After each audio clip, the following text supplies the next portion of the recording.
ভয়াবহ ভূমিকম্প আঘাত হেনেছে তিব্বতে। যে ভূমিকম্প অনুভূত হয়েছে বাংলাদেশের বিভিন্ন স্থানেও। শক্তিশালী এই ভূমিকম্পে তিব্বতে অন্তত 95 জনের প্রাণহানি ঘটেছে। এতে আহত হয়েছেন আরও অন্তত 130 জন।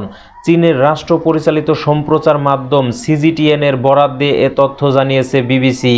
চীনের সরকারি সম্প্রচার মাধ্যম জানিয়েছে, মঙ্গলবার সকালে তিব্বতের পার্বত্য অঞ্চলে 7.1 মাত্রার শক্তিশালী ভূমিকম্পে অন্তত 95 জন নিহত এবং 130 জন আহত হয়েছেন।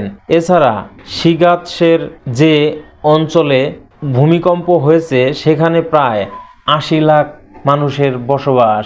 যুক্তরাষ্ট্রের ভূতাত্ত্বিক জরিপ সংস্থার তথ্যমতে স্থানীয় সময় মঙ্গলবার সকাল 9টার দিকে তিব্বতের পবিত্র শহর শিগাৎসে 7.1 মাত্রার ভূমিকম্প আঘাত হানে। এর উৎপত্তিস্থল ছিল ভূপৃষ্ঠ থেকে 10,000 কিলোমিটার গভীরে। অঞ্চলটি প্রধান একটি ভূতাত্ত্বিক ফল্ট লাইনের ওপর অবস্থিত হওয়ায় এখানে ভূমিকম্প সাধারণ ঘটনা। প্রথম ভূকম্পনের পর আশপাশের এলাকায় আরও একাধিক ঝাঁকুনির খবর পাওয়া গেছে।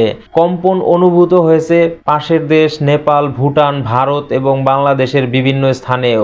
শিগাৎসে তিব্বতের অন্যতম পবিত্র শহর।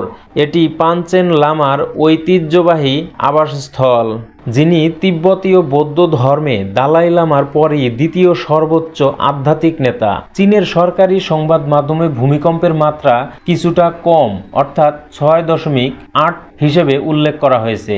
তারা জানিয়েছে ভূমিকম্পে 1000-এর বেশি ঘরবাড়ি ক্ষতিগ্রস্ত হয়েছে। সামাজিক যোগাযোগ মাধ্যমে ভেঙে পড়া ভবনের ছবি প্রকাশিত হয়েছে এবং আরও বেশ কয়েকটি শক্তিশালী আফটার শকের খবর পাওয়া গেছে।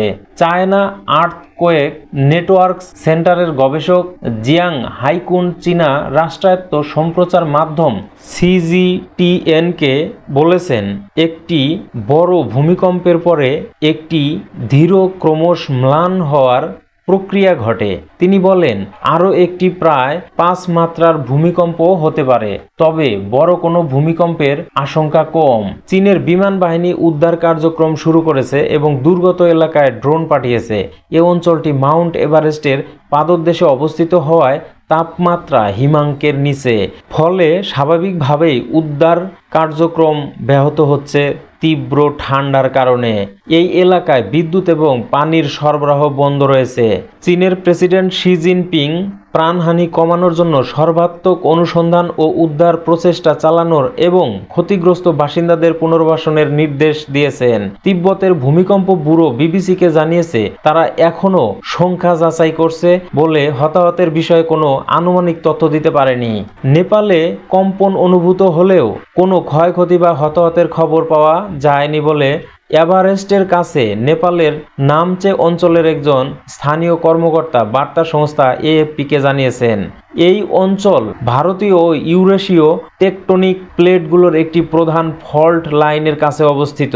এ কারণে এই অঞ্চলে প্রায়ই ভূমিকম্প আঘাত হানে। 2015 সালে নেপালের রাজধানী কাঠমান্ডুর কাছে 7.8 মাত্রার ভূমিকম্পে প্রায় 9,000 মানুষ নিহত এবং 20,000-এর বেশি আহত হয়েছিল।